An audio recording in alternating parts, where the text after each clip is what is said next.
All right, what's going on, everybody out there? Welcome to the Live Wells lunch break. It's Tuesday. I believe it's January 6th. I think that's what the date is. Hope everybody's doing good today. Listen, the holidays have just absolutely blown my mind. I love the holidays. So glad to be through them, though, so we can get back onto a regular schedule. So, see all you guys out there in the comment section, and I hope you guys have been doing well. Tyler, been having some bad experience with Cigar Red Label. I may just be unlucky and got two spools from a bad batch bought at two different places. Well, hey, we're welcoming Sunline as a sponsor to the live well tonight. Maybe you need to check out some Sunline products. I actually do use them. I do like it. I have used some cigar as well. Never had any problem with the red label. I'm more of an Invisex guy if I do use that. But we're going to be checking out some Sunline. I love SC Sniper. So anyway, again, hope you guys are doing well. I know it's going to take a few minutes for everybody to get on. It's the one bad thing about that. It keeps burning and breaking. Interesting. What's up, Doug? I see you out there. Drew Patterson, how are you today? I know we have to get through some of these commercials right here at the beginning. But again, hey, hope everybody's doing good. What's up, Brazil? As we kind of mosey on through into January and the new year, it is time to get serious about things, is it not? We just had a lot of fun. A lot of fun with the holidays, but now it's time to go back to work. Let's see. Guys caught a 3-pound spot over the weekend. There you go, Nathan Owen. And FC Sniper is the best. Yeah, it's good stuff. I use it. So, but again, thank you for Sunline for being a proud partner of the Live Well. And you'll start seeing that. I got a new intro video tonight that it does include them in there. Tracy Coker, Silver Park. I know you guys are at work. A lot of you guys are at work. I hope you're not working too hard. We got an absolutely fantastic Live Well tonight, 8 o'clock. Bassmaster Elite rookie Caleb Hudson's going to be on. I reached out to him. He won the EQ down in Florida on Lake Okeechobee that not only got him into the Bassmaster Elites, but also into the Bassmaster Classic. So, you guys know how I roll. I love making friends with all the new guys. And so he's one of them. So it's going to be really, really cool to hear him tonight talk. We're going to pick his brain too. He always goes around with those shirts. If you're not scoping, you're hoping. I like that. So seems like a really good kid. I look forward to tonight. I hope you guys will join us tonight when we do that. Bob Seeley, boys and girls, let's go fishing. I'm going to fish at this point sometime too. Tim White, Red Label is the Berkeley big game of fluorocarbon. Leave it to old Tim to tell you how he feels about something. What's up, John G? And of course, he's on Sinclair. Damn, John G, you're always fishing. You fish more than anybody I know. So anyway, hey, so here's what we're going to do. Coleman says Hartwell was on fire. You guys throw out some of the reports from last week, what you were seeing out there in the comments section. We will read them too. And Jeff says, I love the holiday season, but it's nice to get back to normal. At this point, now that it's New Year's, it can turn back to 75, 80 for the rest of the year. I don't care. What's up, Danny, out there? So here's what I want to start doing on the lunch break. Now, you guys know how it is. Lots of times, whatever I wake up crosses my mind, that's what I say. And, we'll still do that. But also, too, I want to start taking the time to spend this little 30 minutes to an hour or whatever it is, just planting a nugget, planting a seed in something. So I'm going to start pulling out some like magazine articles, some news and stuff like that. We're going to break it down. Just something that hopefully helps us catch a little more fish, right? It's a great line for A-rigs, he says. Just had to evict a critter out of my downspout. Well, I'm sorry about that. Derek Spicer, haven't fished in 2 weeks, just left the shop. They gave me an ETA of 2 weeks. Is that 2 weeks before you can fish? Wow. What's up, Messick? So anyway, here's what I got. I got my copy, and I'm old school, of Bassmaster Magazine, the latest one right here. What's up, Clint? I'm old school. I still would rather hold a newspaper up than read it on the internet. I actually like feeling things when I read. And so over the last few months, we've been talking all kinds of wintertime fishing. And really what was pretty interesting is that we kind of here in North Georgia, we break it up between deep and shallow, right? Well, we say finesse and we say power every once in a while, but pretty much you're deep fishing, you're shallow fishing. It's always kind of unspoken, but said if you're deep fishing, you're finesse fishing. If you're shallow water fishing, you're power fishing. And now, can you finesse fish shallow? 100%. Yes, you can. The same goes for, can you power fish out deep? Yes, you can. But in a nutshell, we kind of we just kind of go deep finesse, shallow power. That's kind of what we're talking about. Well, in their pattern of the month, they have an article written, pattern of the month, and what they did, they got Dakota eBear. Dakota eBear. Uh, Dead Rabbit. Did you ask your old lady about pondering bedroom activities? No, Dead Rabbit, I did not. I'm still here, right? And Rob says wintertime fishing is the best of all seasons. Well, yeah, I agree with you. Now, Dakota eBear in this little pattern of the month, this is the subject matter. Power fishing for a personal best in the winter. Now we see it around here a lot too, right? I always say the biggest bags in tournaments, for the most part, on average, late fall. We're talking November, right around Thanksgiving, all the way through the wintertime, all the way through the spawn. That's when you're going to see your really big bags consistently. Can you catch a 25-pound bag in the summer? Yeah, but probably not on lakes like Lanier because the stress of the fish, the amount of boat traffic, yada, yada, yada. A lot of different things. But wintertime, to me, is the best time. And so he's saying power fishing for a personal best. Now, I see you right there. Tyler Shillett says, I didn't know Paul Marks was fishing a Zoom fluke stick on a shaky head on Hartwell, but it makes sense. I know a lot of guys that do that. Speaking of Paul Marks, on the back cover, right there, there's old Paul holding up that blue trophy. I went to high school with his mama. I think she was a grade behind me. Ain't it crazy? Danny, did you read the Koike Dice section in the magazine? Yes, I did. We'll talk about that maybe tomorrow. But what I'm going to do is we're going to break down and see if we agree with Dakota eBear in this article today. Just something for you guys to do at lunchtime. Now, I'm not going to read it word for word. I'll read you. I got to turn on the light a little bit too because I didn't think about this. My eyesight sucks, and it's so dark in this room. I know it don't look like it, but it's pretty dark in here, and I don't know if I could read it. But let's do this. When the worst of winter's chill bites down on East Texas. Now, again, he's fishing East Texas, largemouth country, right? Dakota eBear dons his warmest camo coat and goes hunting for big bass. Like many anglers, he knows that cold weather makes for massive catches. Some of the best days have been in January. Honestly, it seems like, and this is what I want you guys to get your first thoughts on. The colder the weather, no matter how brutal, it's great because it brings big bass together. Big groups of big bass. Have you guys figured out that during the wintertime, when you're seeing bass bunched up, we talk about size, like if you're catching ones and ones and ones in a ditch, probably go to another ditch. So he's talking about with largemouth too, it's bringing big groups together. So, just curious as if I think we've all experienced that to a little bit. Now he says, this is where it gets pretty cool.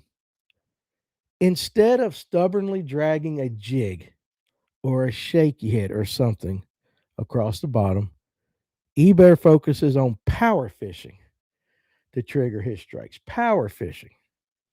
Okay. Now here's his bait of choice. A Strike King 6XD. It's my favorite way to catch them. Throwing a 6XD is my go-to from 8 to 20 feet of water. So 8 to 20 feet of water, Dakota eBear is throwing a Strike King 6XD. Now, very similar, I would say, because he's in Texas. He's going for largemouth. Seems to me that's very similar to what we do, right, with the Spro rock crawler around here.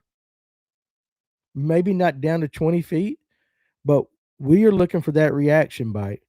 And that's what Dakota eBear is doing for largemouth. And I think sometimes the conventional wisdom is we're so spoiled by the spotted bass being so aggressive during the winter or year round, basically, that we kind of often overlook largemouth. A 6XD is a big ass bait. If you think about it, it's just a big old fat shad representation. We kind of seem to go smaller, right?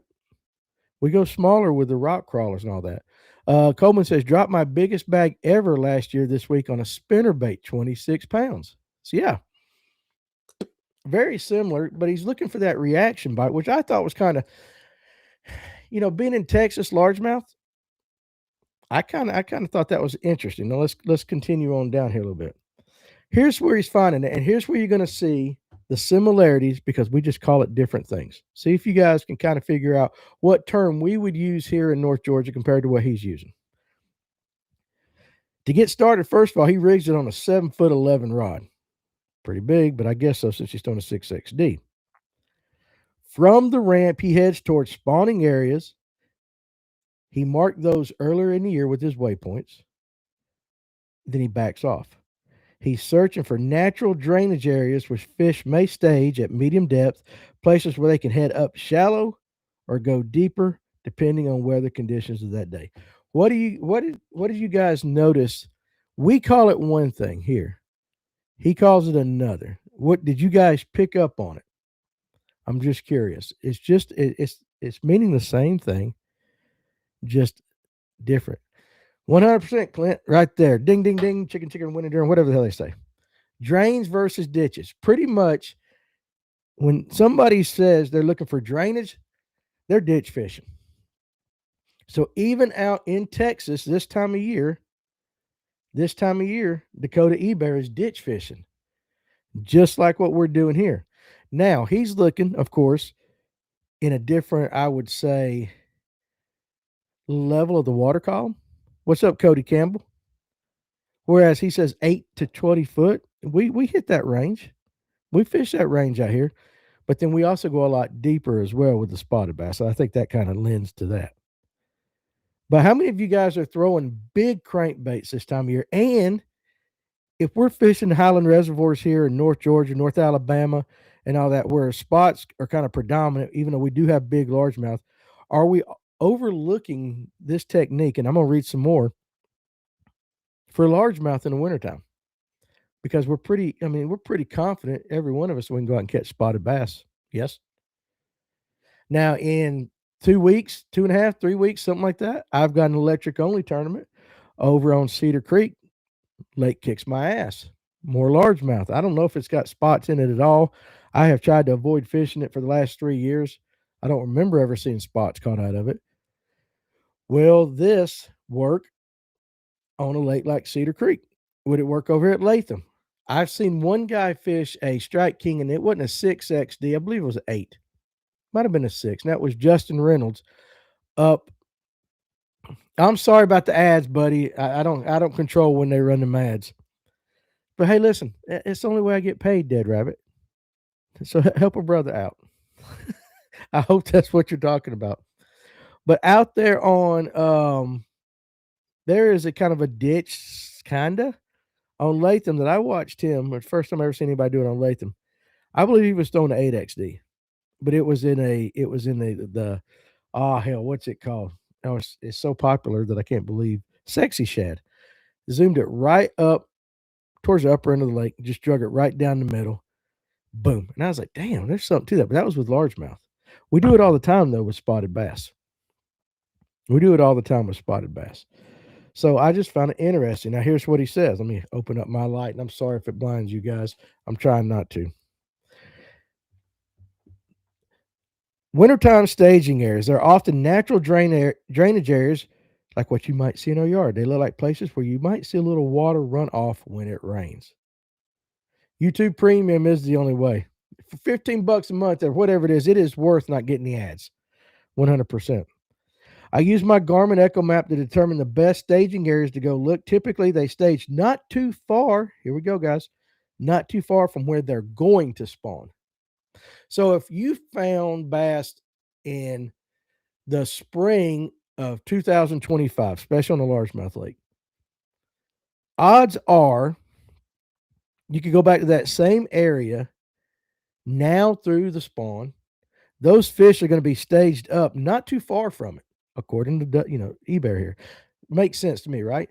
And again, he was talking about 8 to 20 foot, especially if it's a natural drain where they can go up, down, depending on the weather of the day. I look for areas where fish can move up to feed, go back to open water pretty easily, especially when the pressure changes. So, what he's looking for: hard spots on the bottom, remnant grass lines as ambush points. And here's something interesting too. Here, listen to this statement.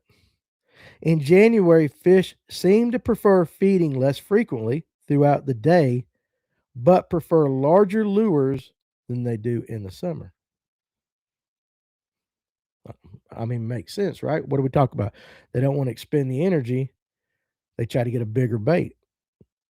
Now, if you guys been watching, if you follow Marshall Stamps on any of his social media, I believe he was out on a lake last week, week before. They're throwing 9-inch glides, big swim baits, and they were popping some big largemouth, which might just, I doubt they were ditch fishing, but still big baits, big bass in the middle of winter. Cody Campbell, been fishing for fish in 10 to 15 foot up on hard spots at Blackshear. I thought about a big plug, but just didn't have any on hand. Almost certainly would have worked as they were set up good for it.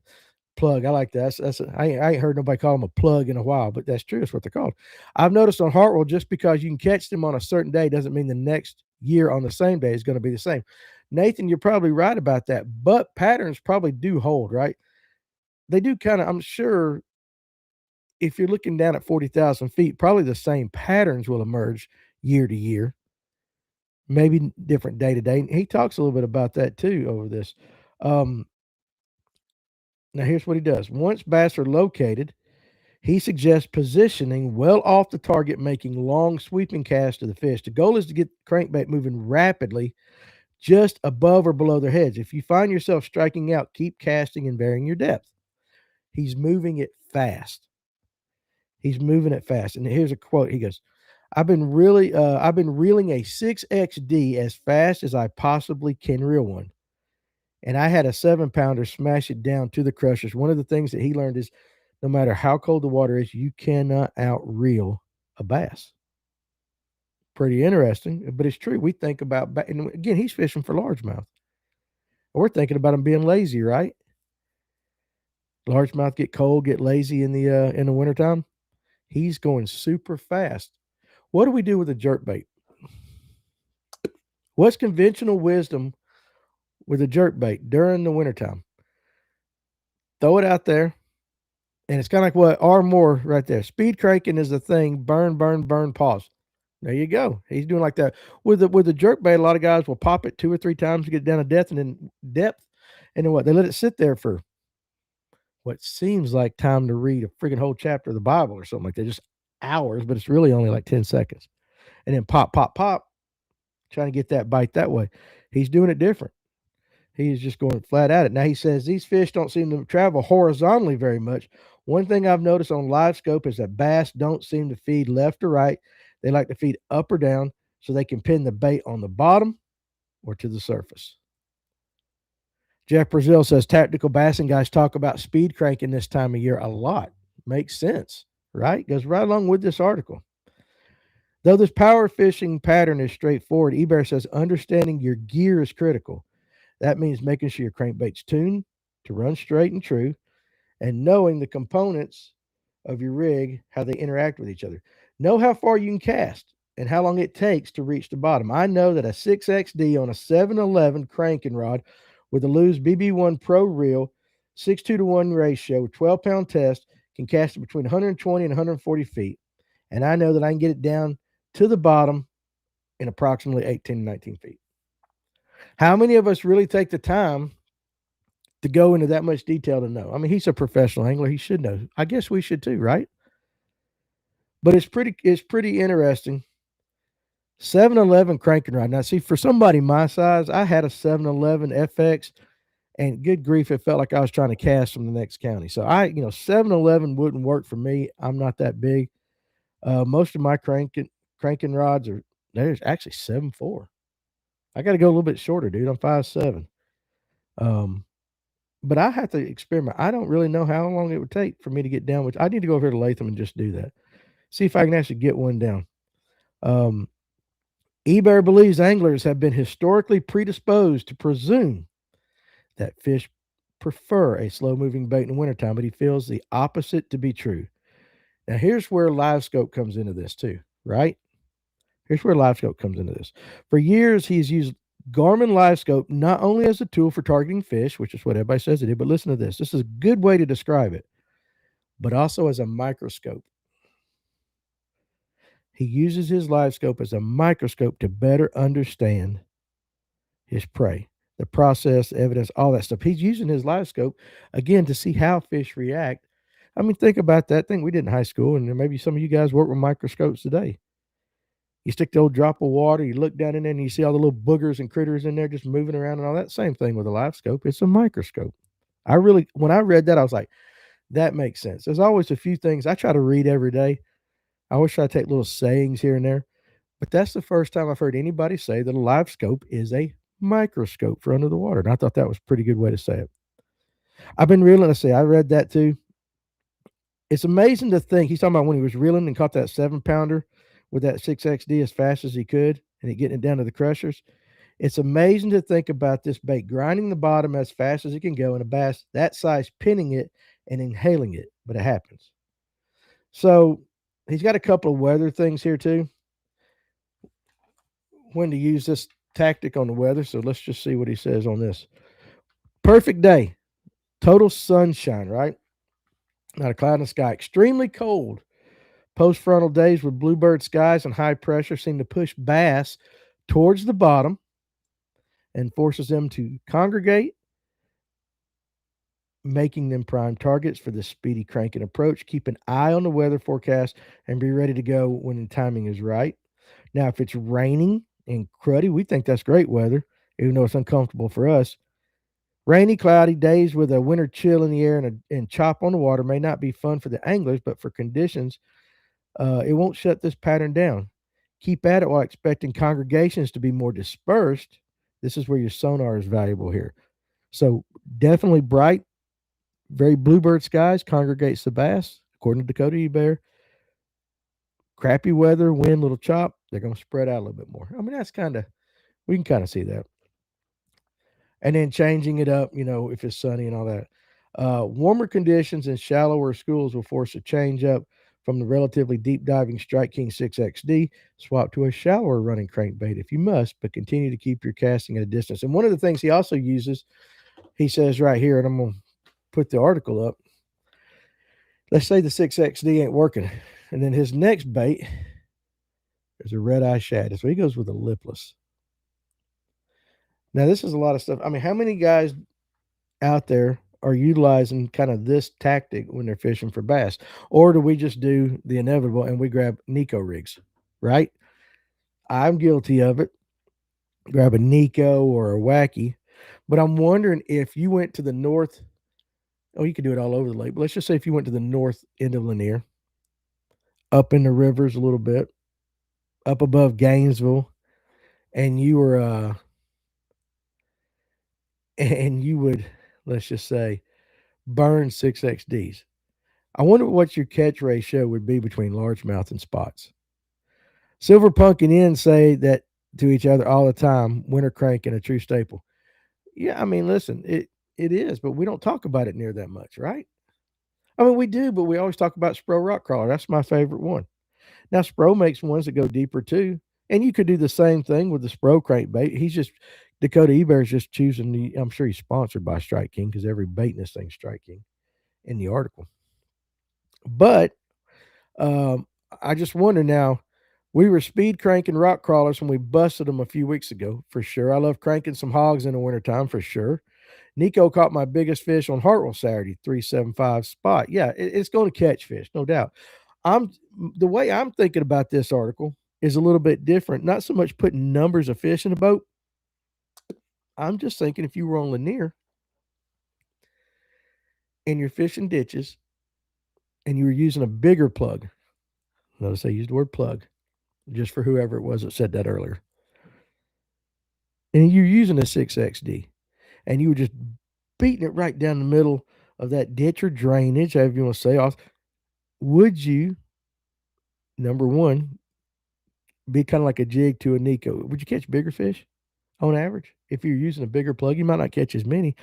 but would you start popping off some largemouth? If you've noticed, last few tournaments I've been paying attention to, and guys too. Why I got a lot of you. Listen, if you know of a tournament or a club that's looking for members or posting tournament results, kind of encourage them to use the Live Well group page. I'm trying to build that page up as a place for tournaments, tournament results, clubs looking for members only, and grow that across the Southeast. So kind of encourage that and go join that just to keep an eye out on things. Um, but I'm just wondering because I'm seeing one or two big largemouth caught last couple of tournaments, like in the Barnes tournament or something like that. Seems like everybody's busting one or two big largemouth. They're out there on Lanier. They're out there on Allatoona for sure. Notley's got them. I'm not so much sure about Carter's. I'm sure Carter's has got a few, but these other lakes. I know Latham's got them too. Is cranking the way is cranking ditches deep with bigger plugs the way to get the bigger fish? Maybe not numbers, but getting those big largemouth to bite in the wintertime. How do I rig and fish a Nico on Hartwell? I'm a bank fisherman. Well, look at you can YouTube a million ways, but the Nico is basically, Paul Driscoll says it the best way. It's a bent worm. So your hook, just say you're using a trick worm, and then you come down a few inches, and you just kind of run the hook through like you would a wacky, or you put the ring on it and hook it like you would a wacky. And so you got an exposed hook, and you put a nail weight or something on the bottom, and so it's sitting straight up with a little bit of bend right there at the top. And if you're bank fishing Hartwell, you can do it anywhere. I mean, you just rig it up that way, and you're just pulling it like you would a shaky head. Some days you can hop it, some days you slow drag it. You can do it a million different ways. Patricia says, never seen David Fritz speed crank a crankbait. Maybe not. Red Money Badger, Bass Daddy. Yeah, do that. I need to find out how to catch some big largies on Sid. That's kind of where my brain was going when I read this. Dude nailed the smallmouth yesterday, 2 to 3 pounders. River fishing with Money Badger 6'5". That's what he's talking about, the Red Money Badger. 11-foot diver, slow rolling. Nice, man. That's awesome, dude. Coleman said, Nathan, I caught that fish. He's talking about the 3.75, I believe, spot in 6 foot of water on a point, scoping them. They were moving down the banks in wolf packs, let it sink and shake it in place, then kind of casually move it. Scoped helped me to decide. For sure, 100%. Now, that same thing on that Nico, too. Nathan, you can drag and move it. You can dead stick that thing. Now, it helps to be a little above it, but you can dead stick that thing, too. Now, Tracy Coker says a lot of people will power fish early to get a limit, then go fish shallow for the bigger ones this time of year. 100%. 100%. But I wonder, again, when you say go fish shallow for the big ones this time of year, have you seen anybody on Lanier, Allatoona throwing these big 6XDs?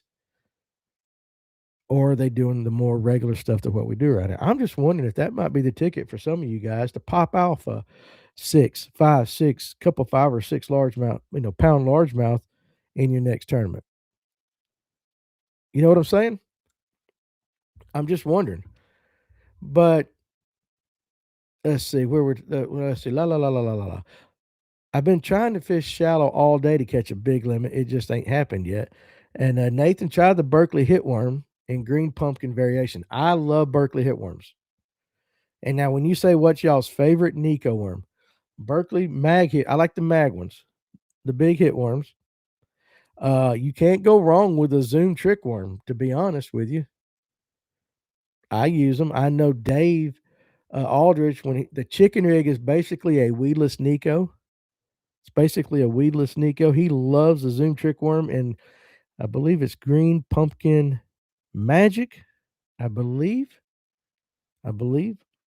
Some guys will use a Cinco, but I don't like Cincos on Nicos. I don't even like them on shaky heads, and I know that's a big debate that a lot of guys have. But that mag hitworm is really a good bait. I've caught some good spots on Lanier with it.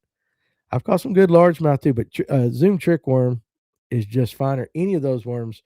What is a 6XD for some of us who are not as smart? Well, basically, it's a Strike King crankbait. Okay. You have a 6X, 10XD, 8XD, 6X. I think, I'm not 100% sure. But it's just a deep diving crankbait. Got a big old bill on the front. If you just Google it, you'll see a picture of it. but it is a Strike King crankbait that's been around for a while. But that would be the easiest way to me to describe it because I'll describe it wrong. How long does a bass have eggs? 90 days? I'll have to ask the next one. I have no idea, brother, on that one.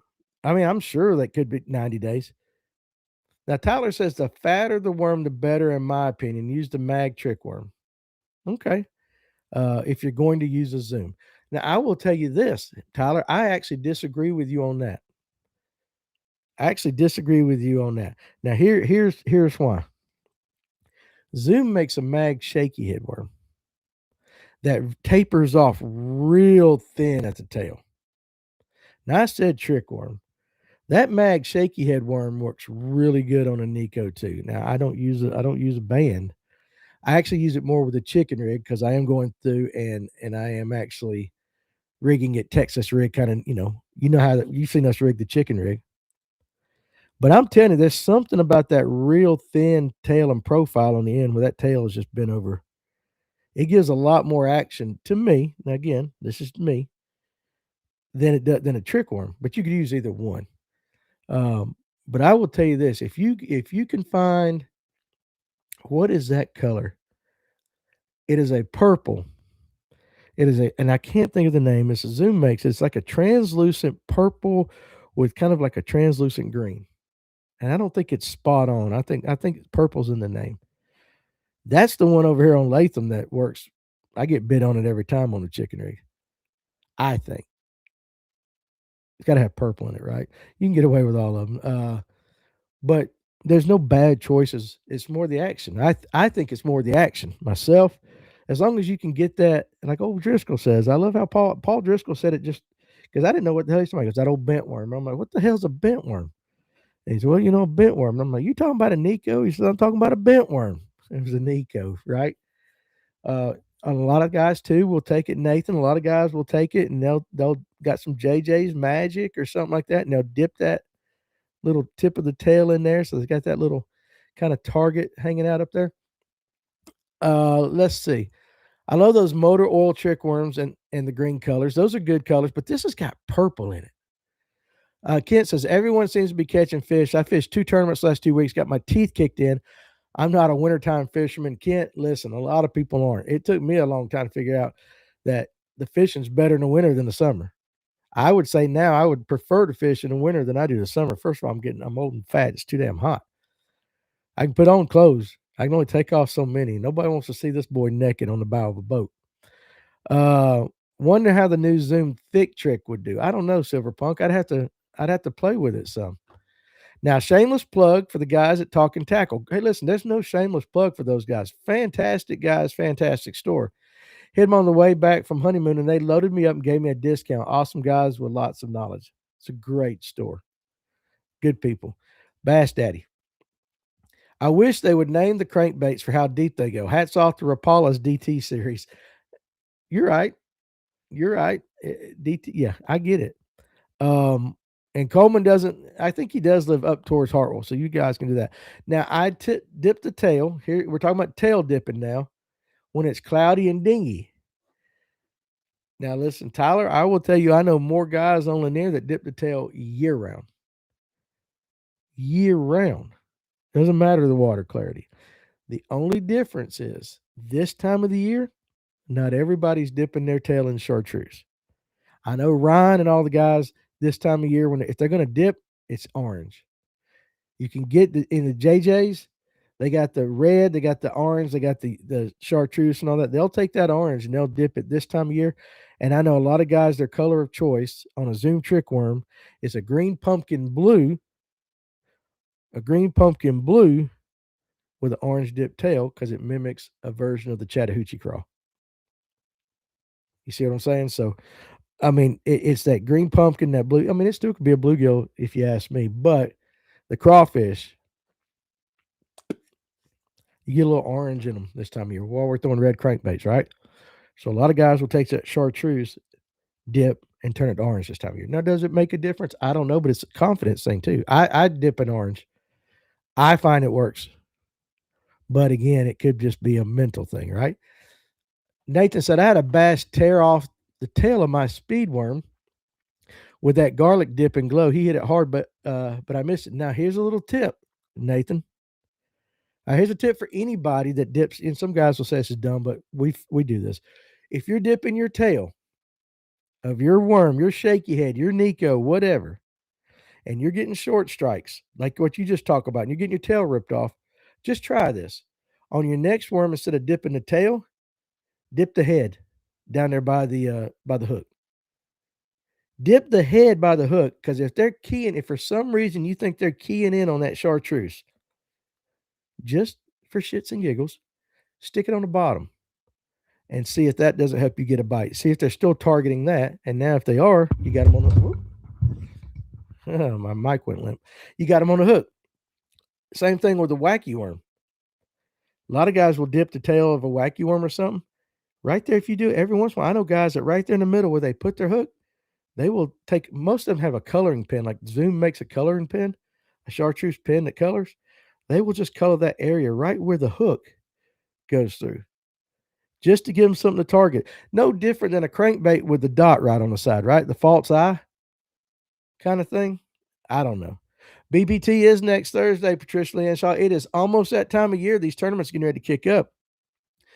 Chattahoochee crawls are olive and orange. Again, there's something about that green pumpkin blue and that orange thing that these guys, they like throwing it. Let's see. La, la, la, la, la, la, la. Now, Nathan Owen said, I had someone tell me it would make the bait fall apart. What are you talking about? What are you talking about on that, Nathan, when you say that? Because I must have missed your comment. Doug Rice, right here. This is the smartest thing that's been said today, and I believe this 100%. Can't go wrong with a little purple on about anything you throw. Not on a spotted bass lake, not on any of these North Georgia lakes. 100% purple is the thing. And Tracy Coker says, dip that thing. I believe that 100% too. You're willing to try so many different things. Now, on these crankbaits, again, we're talking the 6XD.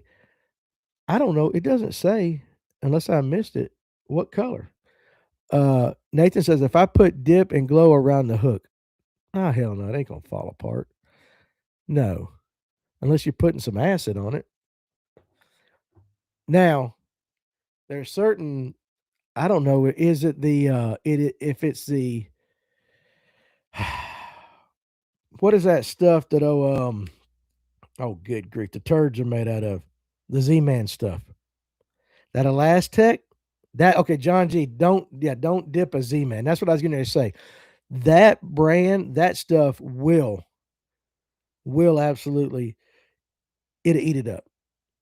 Yeah, so there you go. Don't dip a Z-Man. Yeah, that's what I was trying to think. But on a Zoom, on a Yamamoto, any regular words, yeah, you think, you're fine. Dip and glow melts Elastec. So it is that one type of material that we do not recommend you dipping, and that is true. But I wouldn't be throwing a lot. I'm not a fan of those anyway. So, but you'll be just fine on a Zoom trick worm or, Yamamoto, Cinco, any of those things. Because if I'm throwing a wacky, if I'm feeling bougie, I'm throwing a Yamamoto. And if it's a week where Amanda took all my money, I'm throwing a Yum Dinger. Just depends. But I'll dip any of those. Aaron Young, just put my cast braid on. It is smooth. I'm headed to the water to test it. Aaron, don't get too close to the bank unless you're doing it. If you're fishing from the bank, I'm telling you, you're about to just absolutely bomb-ass cast something. Now, here's something that will trend soon, Robert Blesky. Morning Dong chatterbait trailers with the pink chatter. It's been catching bass all over. Again, we saw that with Cass the other night when Ryan, and then we're on in Gio and Franco. I always call him Gio because his name was because it's at the beginning of Franco. Franco's short. Pink. Pink jigs with those new Novas in the pink and all that. Pink's always worked. Dana says chartreuse. Hey, chartreuse is good. You can't go wrong. Chartreuse works year round. The hell with the Elastec. They need to put those in the dumpster, I think. Some guys really love them, man. They really do love that. But it does absolutely foul up when you dip it in stuff. Doug says, I have a box full of jerk baits, but the one that has a little purple on the belly gets bit more hands down. 100%. Um, Aaron says, this is funny too. I've done hung in all the trees in the yard. I need more open area. I need more open area. 100%. I agree with that. The first time I threw that cast braid, and again, like I said, I'm sponsored by a few companies. I am not sponsored by Cast. When you hear me say that's the best casting braid or line I've ever thrown, that's just in my experience. It is. My cousin, I've said it 50 times on this show. He said, pick up that spinning rod. It's got that cast braid. Actually, I didn't have, we were fishing. I did not have a wacky worm tied on, and it came at a perfect spot because I had broke off. We were right on a good spot. He goes, dude, grab my rod, throw that wacky in there. He goes, be careful, it's got that braid. And I'm serious, guys. I'm not lying. When we were probably 25 yards off from the back of a dock or whatever it was, and I hit it pretty hard, and that son of a gun was up in the trees. And I was like, no, no, no. Tried it again up in the trees, reeled it in, got it unhung both times, turned around off the back of the boat, and I said, all right, boom. And he goes, I told you. I said, yeah, you did. I didn't believe him. It's one of those things you just got to experience. Coleman says, you can hate on a last take, but I've caught 20 plus fish on a minnow, including striper at Hartwell. Okay. It does have its purposes, Coleman. 100%. And I think a last tech is, it's kind of like a lot of things. There's only two schools. You like it or you don't. I personally don't like it. Number one, I don't think and here's why I don't like it, because of Ned rigs. I used to throw Ned rig a lot. I should not have to glue my bait down to my head to keep it from rolling up on the thing. And don't get me wrong, say people saying you hooked it wrong. I've tried 100,000 different ways to hook that thing, and you got to use super glue. Just don't like it. I'd rather use something else and go through more. That's just me, but again, a lot of people do like it. I like cross-ended bang with red bait pop cross-ended, also big bait John. I tell you what, when I had cross-ended bang in the shop, Father Time, he'd buy that I couldn't, if he came in and I had bang, he bought it. He would buy me out every single time. Nathan says, that cast braid is probably why there are lures in the power lines above your head, where it looks like someone did it on purpose. You know what? I would say that, Nathan, but to be honest, have you seen a lot of people cast? We're for everybody here on the live well. We want everybody to catch fish. But there are some guys that need to work on their casting, especially with a spinning rod, because they'll come and they'll cast. And I'm an overhead caster for the most part, but they let go of it, and that thing goes 182 miles an hour, and they're sitting there looking, and they're waiting for, for their bait to hit, and it's up on that power line. It happens so often. Rick Clun is fishing the NPFL. Yep, I knew that. Now here's another good tip for you Elastic guys. Don't mix your Z-Man plastics with any other plastic. It will all turn to crap. That is true. That is true. I don't know what it is, what's in it. It just is. It does. These are things we've experienced, right? It definitely ain't on the packaging, but we've experienced it. Clint says, I hate Elastec. Sorry, Coleman. Again, that's what I'm saying. It's one of those, you love it or you hate it. Nathan says, I had a very bad experience with Elastec, and the screw locks are annoying to get it. They just want to back right out. That's another thing too, man. Now, God forbid you decide to put some some bait fuel on one of those too, because you talking about you won't be able to get it started screwing or hold it. It's done with. It's done with. But yeah, it's just I'm not a fan. Coleman says, I'm in Clint. In a perfect world, I'd have unlimited socks to throw, Clint. It's a money decision sometimes. Hey, we get it. Again, that's what I said about my wacky worm. If I'm feeling bougie that week, I'm throwing Yamamoto. Amanda takes all my money. That weekend is Yum Dingers, right? It is what it is. It turns into jelly. It does. But listen, I mean, don't get me wrong. There's a place for it. A lot of guys do like it. But now, again, I started this a little while back, and then we get off on these tangents. That's the way this show goes. I don't know what color he is using on his 6XD. Now, let me see if I can pull up my light. La, da, da, la. I guess you just got to do the bait fish. I'm trying to think. He doesn't say it. It doesn't say. Not that I can see. So I don't know if you were to go on Lanier, Allatoona, any Highland Reservoir in North Alabama, Smith Lake, any of those, and you decide you're going to throw a 6XD in a drainage slash ditch, what color are you going to throw? Are you going to go with the reds and all that, like everybody's throwing with the rock crawlers and all that? Now, are you going to go with like the sexy shads and stuff, especially if you're up north trying to catch largemouth? If you're targeting more largemouth,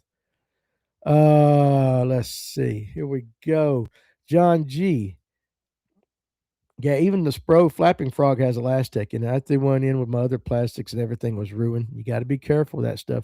The fish school, what's going on, bud? I love elastic when I'm surf fishing or fishing saltwater. Good point.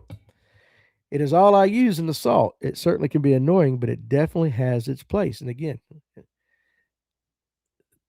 time and place, right? Time and place. That's a good tip. And I guess it would hold together in the salt water. Didn't think about that.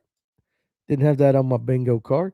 I take many friends fishing, and I wonder how guides put people on fish when they can't cast.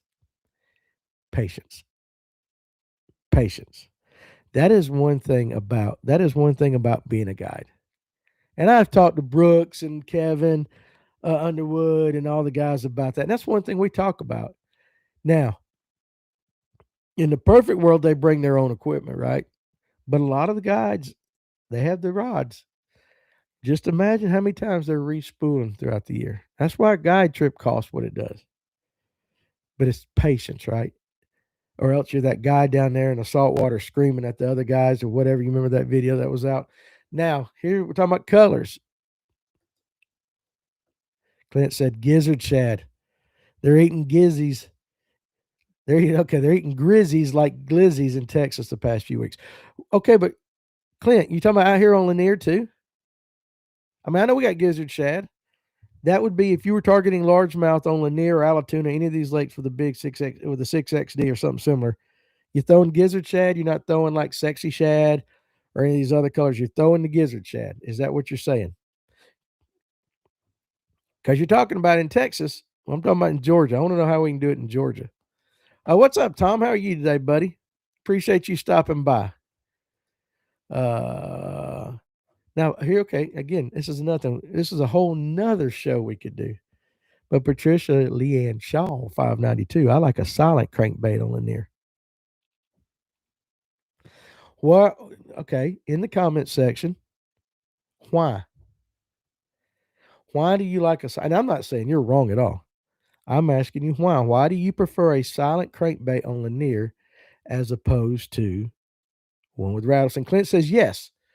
I throw gizzard a ton out here in 6 to the 10XD.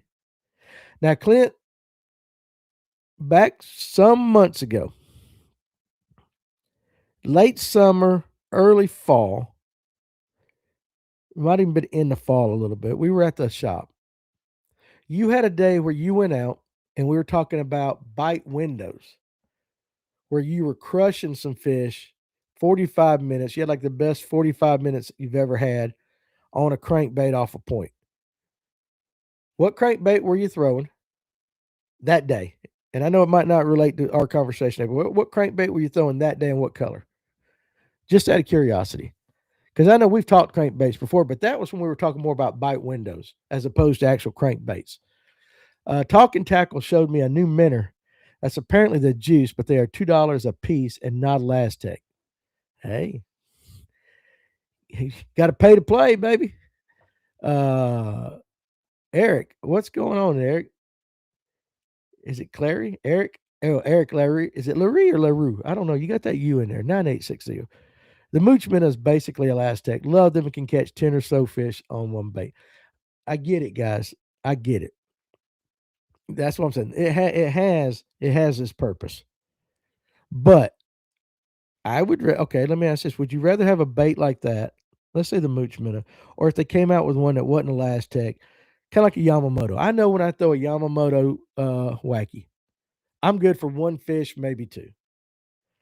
One fish, maybe two. LaRue. Okay, it's Eric LaRue, 9860. So I always kind of say it like this, like it's like buying a Jeep and bitching about the gas mileage. You know what you get when you get in there, right? So I know when I'm going fishing with Yamamoto's, it's a money day. Okay, I might go through 2 packs, 3 packs if they're biting a wacky in a day. I know I'm getting ready to drop 20, 30 bucks in uh in Cinco's Yamamoto. Is there another product out there that lasts longer on a wacky? Yeah. Could that you could catch 5, 6, 7 fish? Yeah, but there's just something about that Yamamoto and the way it just wiggles going down that's worth one fish a bait for me. I don't know. Um, Clint also says that and the bluegill are the only color I buy in the XD series. So gizzard and bluegill. You heard it here first. Clint Bartlett. Don't waste your money on other colors. Clint Bartlett says gizzard and bluegill. I'm just kidding, but I'm good colors. Okay, so here we go. That was that day, and I'm skipping a couple comments. I'll come back to you real quick. But that day that I was talking about with Clint, it was a bluegill colored 6 cents C25, but it was that bluegill color. Okay, makes sense now. But I remember you said that was like the most crazy day you've ever had cranking. Now we're back to the rattle. Tyler says, I think fish are used to a rattle, so one without a rattle is not seen as much. I'm just curious on, the reaction bite. Uh, that rattle's got to kind of help. All right, there it's coming. I don't know. I don't know. Let's see. Patricia Leanne Shaw. Clearwater shad wrap, 100% right there. Okay. Tom, here's your guide tip. One guide tip is to set the hook when you think you've scratched something. Hook sets are free, right? 100%. Bluegill cranks on Lanier in the summer, I feel like is slept on. Listen, bluegill, they're feeding on bluegill year round. Clint will tell you, Kevin Underwood will tell you that they'll catch fish spitting up bluegill coming out of deep water ditches. I'm not saying they eat it as much as they do your threadfin and all that, because I think somebody was saying the other day or a few episodes ago, the predominant bait in a ditch on Lanier during the wintertime is threadfin. Now you get the herring going over and all that, but the predominant bait that gets down there is threadfin. Well, bluegill got to go somewhere too. So I guarantee you bluegill will work year round, but you're probably right being slept on in the summertime. Nathan says, I've had a day like that, but it was on a drop shot. It was morning dawn roboworm for sure. LaRue. Me and Tony whacked them New Year's Day on Wadawi. Weedy wee, baby. Mostly minnow fishing. Finally landed on the Biz Baits minnow. It has a heavy garlic scent, and I believe the garlic scent was helping in the clear water. We can have that debate again about them scents. Them Italian bass out there eating that garlic, right? I still ain't figured out the garlic, but it could have been. Oh, Bass Daddy, it's true. Hook sets are not free when they're in a tree. 100%. You're right. I stand corrected. For sure. I stand corrected. Clint said, the summer I've caught them on a jig in 60 to 80 foot of water in the timber, coughing up. This summer, this summer, I think you meant this summer, but the summer I've caught them on a jig in 60 to 80 foot of water in the timber, coughing up 3 to 5 inch bluegill. And I got to figure, Clint, they got to do that in the wintertime too. They got to do it in the wintertime. I mean, them bluegill get eaten in the wintertime. Mike Geiger says they were craving pizza. It ain't the garlic. They think it's pizza. No doubt. It's crazy because everybody knows that, well, most of you know, I can't smell, haven't been able to smell since 2019, but I can smell garlic. Maybe that's the secret. I can smell garlic for about a second. Maybe it's just that damn strong that every creature in the world can smell it. What's up, Bottom Line Outdoors? The last 2 weeks catching them on a crappy colored crankbait. Okay, for sure. Crappy, bluegill, gotta work. Well, I mean, fire tiger's big in the spring too, right? Pre-spawn, a lot of guys throwing fire tiger. I mean, a lot of guys throw it all through the summer too, but I think I start seeing guys pull out fire tiger a little more early spring. It's still cold. I have to second the garlic. Doug, because you eat like me, you just like garlic. I know you. I've never had to set the hook on a topwater spinnerbait or crankbait. Well, if you got the right pole, you should never have to really on a crankbait because that parabolic bend kind of does the work for you, and you just kind of lay into them a little bit. I have had to, I have on a topwater spinnerbait or crankbait. I've had to set the hook on a. Well, you know what I will do? Let me rephrase that. After getting bit on a spinnerbait every once in a while, for some reason, this habit, I'll lay into them one more time. I don't know what it is. I don't know. And again, I'm not Kevin Van Dam, so I'm probably wrong. Now, Clint is wearing his cheetah underwear today. Cheetah print underwear. Remember me telling you a story about the thong that my dad got as a gag gift, and then he gave them to me. It was cheetah print, and I wore them for Amanda that one day. Tarzan, I am not, boys. You gotta have the right physique. And Clint works out a lot. Maybe he's got it. But you gotta have the right physique to pull off cheetah print. Same way with a woman. Certain women don't need to be wearing cheetah print, clothing. Walmart's full of it. Eric LaRue says, I tried everything from a Sakamata to a Mooch Minute, and the Minnow was the only thing that they would commit to. They would closely follow everything else. Sometimes it's just that one little detail. I don't. And you know what, Eric, you probably could have gone out there the next day or the day after, and you probably could have flipped that, right? They might hit the Sakamata and follow everything else up. Fish are moody critters. They're moody. And that's why we talk about, there's no shortage of us sitting here being able to talk about these things. And we'll be able to do this for the next 25, 30 years, the rest of our lives, because we'll never fully figure out why fish one day will hit one thing and the next day it won't. Rooster tail bite never dies. There's probably been more fish caught on a rooster tail across, in the history of fishing than just about any other bait, because you can catch any species of fish on a rooster tail. Coleman, we got a New Year's resolution right here, boys.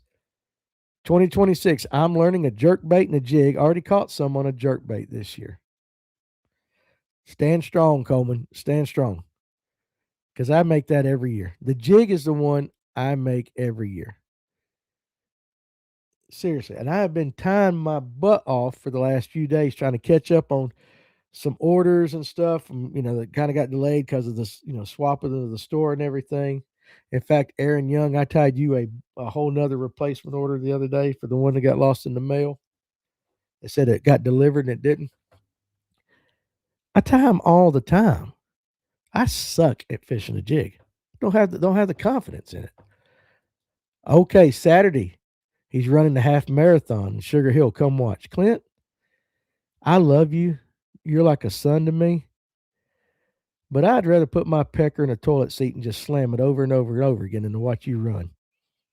No offense. I love you. I might sit there at the end, maybe at the end. I'll be at that, but I'm not going to, I'm serious. I'm not going to do that. Oh, I saw this too earlier too. Bass Daddy, he glues eyes on his flukes, gives them a target. I meant to say something about that comment earlier. Interesting. You go all out if you're gluing eyes on your flukes. Let me ask you this. Why wouldn't you just take a Sharpie and just put a dot as opposed to gluing an eye? You see what I'm saying? Why wouldn't you just, especially if you're throwing white or pearl, why wouldn't you just take a black Sharpie? I know some guys that use red and they'll put a little red on it. I believe Robleski was one of those guys. I love you, Clint. I'm just kidding. I really wouldn't slam my thing in the toilet, but you know what I'm saying. I still make the old Walmart game fish scent. Only in the winter, I put it in a little bag of worms to marinate. It works, Aaron Young. Okay, I'd never do that. Cheetah turns into cow print on Hefty Girls. Well, Eric says, wait, y'all wear underwear? No, actually, I don't. I ain't got none on right now. Caught my first spot on the jig at the Toys for Tots. It was an awesome time. Yeah, listen, if you can figure out the jig game, you can catch fish year round on those things. And Eric says, again, like I was saying, before that, the day before, the Sakamata was a ticket. Now, here's why he doesn't do that. Okay, Bass Daddy. Sharpies don't hold up very well. It just kind of spreads into a black spot. Okay. I do know that you can take, and Farmer showed me this, like we can take some of the translucent colored rock crawlers and little johns and stuff, and we'll take he showed me this, a red Sharpie, and you color in the sides. And I guess because it's on plastic, turns it into one of the most beautiful crankbaits you've ever seen, and it keeps that translucency. And it takes a long, long time for that Sharpie to wear off. But I guess it being on the fluke and that kind of material, I can see that 100%. All right. So, guys, we've gone an hour. It's been a good hour of conversation. I think that's what we're going to start doing every day. Just start, uh, finding an article, finding some kind of information. We're just going to break it down and talk about it. I feel like a jig is just drag and pray. It is, Nathan Owens. It is. But you know what? Prayers get answered every once in a while. Now, tonight, Caleb Hudson, Bassmaster Elite Rookie, 8 o'clock. It's going to be a fantastic show. I'm looking forward to picking his brain and just seeing, well, Aaron, hey, Aaron, let me pull that up. Didn't forget you, brother. I appreciate that because it has been hell on wheels around here, but it is coming. Brass and glass Texas rig. We'll talk about that. Let's talk about that one tomorrow. We'll come up with some different ones tomorrow. But you guys join us tonight, 8 o'clock. Let's talk to Caleb. Get his thoughts on the upcoming year, on about making the Bassmaster Elites and, getting to fish the Classic. Because even in his article on Bassmaster.com, he's like, while making the Elites is great, like he's concentrating on the Classic right now. Again, I tell everybody, you take all the Bassmaster Classics that's ever been, and you add up all the guys that have actually fished a Bassmaster Classic, it is minutely small compared to the population of guys that fish, right? We're talking 0.0000, you know what, something stupid. So to actually have your dream answered and get to fish the Bassmaster Classic, to me, I think that's absolutely awesome. And we're going to the podcast guys. We're going to the Bassmaster Classic this year, so look forward to we look forward to seeing all these guys there. Tom, 100%. Bless thee, Creator, Almighty God, who heals with miracles of faith. 100%. Absolutely.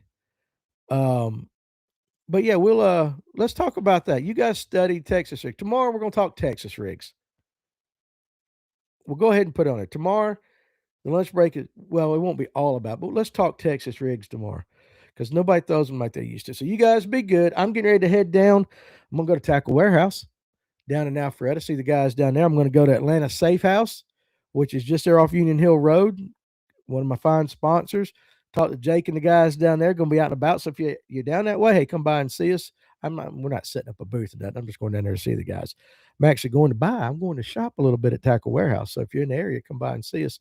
But other than that, have a great rest of your day. Don't work too hard. And join us tonight at 8 o'clock.